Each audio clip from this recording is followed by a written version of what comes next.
के बारे में पढ़ेंगे। ठीक है, इंडियन बैंकिंग सिस्टम के बाद अगर हम लोग करें तो देखिए गवर्नमेंट ऑफ इंडिया सबसे पहली बॉडी है, भारत सरकार। गवर्नमेंट ऑफ इंडिया के बाद रिजर्व बैंक ऑफ इंडिया आता है। ठीक, रिजर्व बैंक ऑफ इंडिया और मिनिस्ट्री ऑफ फाइनेंस, वित्त मंत्रालय। ठीक, अब देखिए जब हम एक हरकी पढ़ रहे हैं कि कैसे बैंक हमारे देश में काम करता है, किस तरह से काम करता है और कैसे है, तो देखिए government of India, reserve bank of India, ministry of finance अलग अलग तरीके से काम करती है। फिर उसके बाद एक फ्लो चार्ट बनाएंगे और उसमें हम लोग देखेंगे कैसे बैंकिंग व्यवस्था हमारे देश में काम करती है। ठीक है, देखिए आरबीआई एक्ट बना था 1934 में। मिनिस्ट्री ऑफ फाइनेंस आर्टिकल 280 में बताया गया कि वित्त मंत्रालय, मिनिस्ट्री ऑफ फाइनेंस क्या होता है और कैसे वर्क करता है। ठीक है, अब चार्ट हम लोग बनाते हैं तो शेड्यूल जो बैंक होती हैं, schedule commercial bank, schedule commercial bank वो होती हैं जो रिजर्व बैंक के रूल्स एंड रेगुलेशंस को फॉलो करती हैं। ठीक है, अब देखिए government of India, reserve bank, ministry of finance और शेड्यूल बैंक जो आरबीआई के सेकंड शेड्यूल्स में हैं। ठीक, अब उसमें होता क्या क्या है, कॉमर्शियल बैंक होते हैं जिन्हें हम लोग वाणिज्यिक बैंक के नाम से जानते हैं। दूसरे नंबर पे आपके कोऑपरेटिव बैंक होते हैं जिनको हम लोग सहकारी बैंक कहते हैं। ठीक, और तीसरे नंबर पे जो बैंक होते हैं उनको हम लोग डेवलपमेंट बैंक कहते हैं, जिनको हम लोग हिंदी में बोलते हैं विकास बैंक।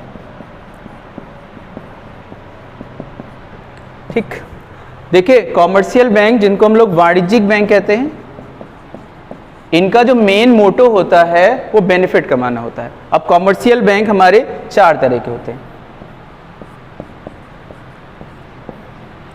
पहला जो होता है वो पीएसबी होता है जिसको हम लोग बोलते हैं पब्लिक सेक्टर बैंक।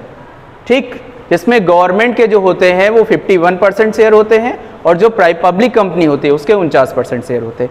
हमारी जितनी 19 नेशनलाइज बैंक हैं वो सारी इसी में आती हैं, और plus state bank of India.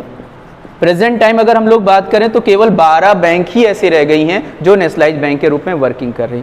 दूसरे नंबर पे आरआरबी जिसको हम लोग रीजनल रूरल बैंक के नाम से जानते हैं। ठीक है, अब आरआरबी के बाद हम लोग अगर बात करते हैं तो पीबी प्राइवेट बैंक हो गई और उसके बाद एफबी फॉरेन बैंक। तो ये स्ट्रक्चर हो गया कॉमर्शियल बैंक का। कोऑपरेटिव बैंक तीन तरह का काम करता है। पहला हम लोग अगर बात करते हैं तो जिसको हम लोग बोलते हैं स्टेट कोऑपरेटिव, स्टेट कोऑपरेटिव। ठीक, जिसको हम लोग बोलते हैं राज्य सहकारी बैंक। दूसरे नंबर पे होता है डिस्ट्रिक्ट कोऑपरेटिव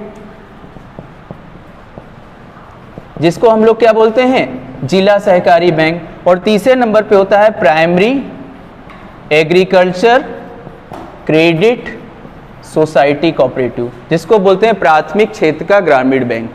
ठीक है, ये कोऑपरेटिव सोसाइटी के रूप में काम करता है। ठीक है, डेवलपमेंट बैंक की बात करें जो डेवलपमेंट या वेलफेयर के लिए काम करती हैं, उसमें आपका आता है नबार्ड,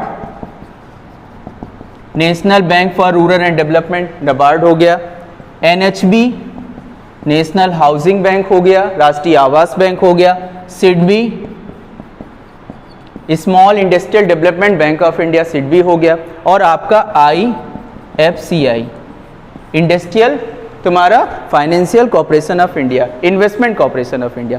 तो ये पूरा जो फाइनेंशियल स्ट्रक्चर है वो आपका रूल्स एंड रेगुलेशन के अकॉर्डिंग, रिजर्व बैंक के अकॉर्डिंग करता है। देखिए वित्त मंत्रालय जो है उसका गवर्नमेंट का जो होता है, आर्टिकल 280 में बताया गया कि भारत का राष्ट्रपति 5 साल के लिए वित्त मंत्रालय का गठन करता। पहला वित्त आयोग 1 अप्रैल 1951 को गठित हुआ था जिसके अध्यक्ष केसी नियोगी जी थे। ठीक, प्रेजेंट में आपका कौन सा चल रहा है, 16वां वित्त आयोग हो गया। ठीक, फाइनेंस कमीशन का वर्क क्या होता है, केंद्र व राज्य के बीच में जो भी पैसे हैं या राजस्व हैं उनके बंटवारे के लिए ये काम करता है। तो ये फाइनेंस कमीशन का वर्क होता है। ठीक है, बाकी तुम्हारा जो भी है उसमें हम क्लियर कर देंगे। Okay, thank you, that's all.